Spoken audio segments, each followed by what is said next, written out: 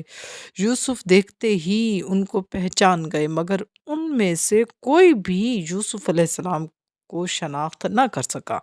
یوسف علیہ السلام نے ان سے حالات پوچھے، مصیبت کے واقعات سن کر قدرتی طور پر بہت متاثر ہوئے اور ان کا دل بھر آیا اور انہیں اپنے بھائی اور والد کی بھی یاد ستانے لگی، اور آپ نے اپنے حقیقی بھائی بنیامین کے متعلق پوچھا اور چلتے وقت ان سے فرمایا کہ اب کی مرتبہ تم اپنے الاتی اور چھوٹے بھائی کو ساتھ لے کر آنا جسے باپ کے پاس چھوڑ آئی ہو، ورنہ میں آئندہ تمہیں غلہ نہ دوں گا۔ پھر چپکے سے غلاموں کو حکم کر کے ان کا سرمایہ بھی ان کے اسباب میں ہی رکھوا دیا۔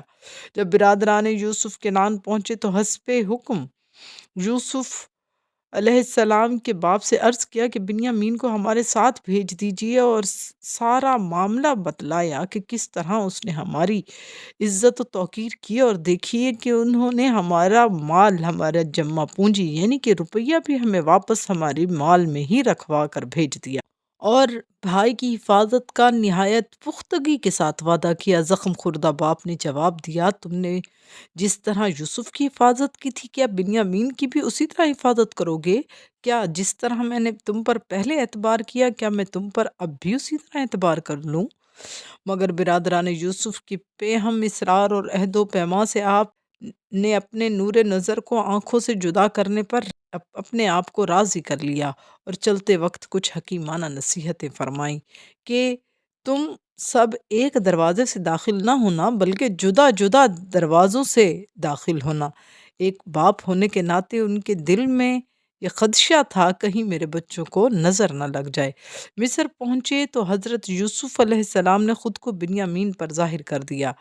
آپ کی خواہش یہ ہوئی کہ چھوٹے بھائی کو اپنے پاس ہی رکھ لیں، مگر ملکی قانون اس کی اجازت نہیں دیتا تھا، کھلم کھلا قانون کے خلاف تھا، مگر تدبیر خداوندی نے اس مشکل کو حل کر دیا۔ بائیں طور پر جب بھائیوں کو رخصت کرنے کا وقت آیا تو آپ نے پوشیدہ طریقے پر اپنا سامان بنیامین کے اسباب میں رکھوا دیا تاکہ یادگار رہے۔ پیالے کی تلاش شروع ہوئی اور کنعانی قافلہ روانہ ہو چکا تھا۔ درباریوں کا خیال تھا کہ پیالہ اسی قافلے والوں نے ہی چرایا ہوگا، اور اتنے میں قافلے کو روک لیا گیا۔ پوچھنے پر انہوں نے سختی سے انکار کر دیا، یہ کہا کہ ہماری تلاشی لے لو، ہم میں سے جس کے پاس تمہارا مال نکلے بطور سزا کے اسے ہی اپنے پاس رکھ لو، ہماری شریعت کا یہی حکم ہے۔ تلاشی لی گئی تو بنیامین کے اسباب میں سے متاع گم شدہ برآمد ہو گیا۔ اب تو وہ بہت سٹ پٹائے اور جل کر کہنے لگے، اگر بنیامین نے چوری کی تو کیا ہوا، اس کا بڑا بھائی یوسف بھی تو چور تھا۔ یوسف علیہ السلام نے یہ بہتان سن کر بھی خاموشی اختیار کی، صرف اپنے جی میں اتنا کہا کہ تم بڑے برے لوگ ہو کہ اپنے بھائیوں پر بنیامین کی رہائی سے مایوس ہو کر باہم مشورہ کرنے لگے۔ بڑے بھائی نے کہا، تمہیں معلوم ہے کہ بنیامین کے متعلق باپ نے تم سے کس قدر مضبوط عہد و پیمان لیا تھا، اس سے پہلے کہ یوسف کے بارے میں جو کچھ کر چکے ہو سبھی کو معلوم ہے، اس لیے میں تو جب تک باپ جھوٹی تہمت تراشتے ہو۔ اب وہ خوشامد پر اتر آئے، کہنے لگے، اے عزیز مصر، اس کے بجائے ہم میں سے کسی کو رکھ لیجئے۔ یوسف علیہ السلام نے کہا، خدا کی پناہ، ہم تو اسی کو ہی رکھیں گے جس کے پاس ہمیں اپنی چیز ملی، اگر ایسا نہ کریں تو تمہارے قانون کے مطابق بے انصاف ٹھہریں گے۔ ایسا وہ اس لیے کہہ رہے تھے کہ انہیں انہیں اپنے باپ کی حالت یاد آ رہی تھی۔ اس بار ہم اپنے والد کو کیا جواب دیں گے؟ آخر کسی طرح کام چلتا نہ دے کر بنیامین اجازت نہ دے دے یا حکم میں خداوندی سے کوئی اور صورت پیدا نہ ہو جائے، نہیں جاؤں گا، میں نہیں یہاں سے ہلوں گا۔ ہاں تم جا کر انہیں تمام حالات سے آگاہ کر دو۔ چنانچہ انہوں نے کنعان پہنچ کر جگر خراش لفظوں میں یہ قصہ سنایا، مگر حضرت یعقوب علیہ السلام نے اب بھی یہی کہا کہ بنیامین نے چوری نہیں کی، تم نے یہ افسانہ گھڑا ہے، میں تو صبر جمیل ہی اختیار کروں گا، مجھے اپنے خدا سے امید ہے کہ میرے سب بچھڑے ہوئے بیٹے ملیں گے۔ یہ کہہ کر ان کی طرف سے منہ موڑ لیا، اور چونکہ اس نئے غم نے پرانا زخم ہرا کر دیا تھا، اس لیے بے اختیار ہائے یوسف کہہ کر رہ گئے۔ حضرت یعقوب علیہ السلام پھر آ کے یوسف میں اتنا روئے کہ ان کی آنکھیں بے نور ہو گئیں۔ آخرکار حضرت یعقوب علیہ السلام نے بیٹوں سے فرمایا کہ بیٹو ایک بار پھر مصر جاؤ، میرے نور چشم بنیامین کا سراغ لگاؤ اور اللہ کی ذات سے نا امید مت ہو۔ بیٹوں نے حکم کی تعمیل کی اور اب تیسری مرتبہ عزیز مصر کے دربار میں حاضر ہوئے اور اپنی داستان مصیبت سنائی اور حضرت یوسف علیہ السلام سے دستے سوال دراز کیا، تو حضرت یوسف علیہ السلام نے اپنا آپ ظاہر کرنے کے لیے ان سے ایک سوال پوچھا، تمہیں اپنی وہ حرکتیں یاد ہے جو از روئے جہل و نادانی تم نے یوسف اور اس کے بھائی کے ساتھ کی ہیں؟ اتنا سنتے ہی نگاہوں سے پردے دور ہو گئے اور عزیز کی صورت اور آواز پر غور کر کے بولے، کیا فی الواقع آپ ہی یوسف ہیں؟ یوسف علیہ السلام نے فرمایا، بے شک میں ہی یوسف ہوں، اور وہ شرمندہ ہو کر بولے، خدا کی قسم اللہ نے تمہیں ہم پر فوقیت بخشی اور یقیناً ہم خطاوار ہیں۔ مگر حضرت نے جواب میں فرمایا، آج کا دن معافی کا دن ہے، تم پر کوئی ملامت نہیں، خداوند غفور بھی تمہیں معاف کرے۔ اچھا اب تم میرا یہ کرتا لے جاؤ اور باپ کی نگاہوں پر ڈال دو تاکہ اس کی نگاہوں کا نور واپس آ جائے اور آنکھیں روشن ہو جائیں، اور اپنے سب گھر والوں کو میرے پاس لے آؤ۔ ادھر سے یہ بشارتی قافلہ چلا، ادھر مصر میں حضرت یعقوب علیہ السلام کے مشام میں بوئے یوسف آئی، یعنی خوشبو آئی۔ انہوں نے لوگوں سے ذکر کیا، مجھے یوسف کی خوشبو آ رہی ہے، تو انہوں نے مذاق اڑایا۔ آخر بشارتی قافلہ یعنی خوشخبری دینے والا قافلہ آ پہنچا۔ حضرت یوسف کا کرتا حضرت یعقوب علیہ السلام کے چہرے پر ڈالا گیا تو ان کے بے نور آنکھیں دوبارہ روشن ہو گئیں، اور پھر یوسف علیہ السلام کے حکم کے مطابق اسرائیل اور تمام بنی اسرائیل یعنی یعقوب اور یعقوب علیہ السلام کے بیٹے اکٹھے مصر کو روانہ ہوئے۔ حضرت یوسف نے نہایت شاندار استقبال کیا، اپنے باپ اور ماں کو تخت شاہی پر بٹھایا۔ پھر جب حضرت یوسف دربار میں تشریف لائے تو حسب قاعدہ تعظیماً عام اہل دربار اور ان کے ساتھ 11 بھائی اور والدین حضرت یوسف علیہ السلام کے سامنے جھک گئے۔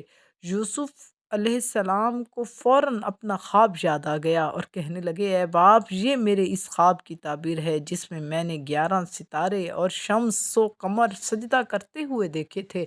حضرت یعقوب علیہ السلام کی اولاد مصر میں ہی بس گئی۔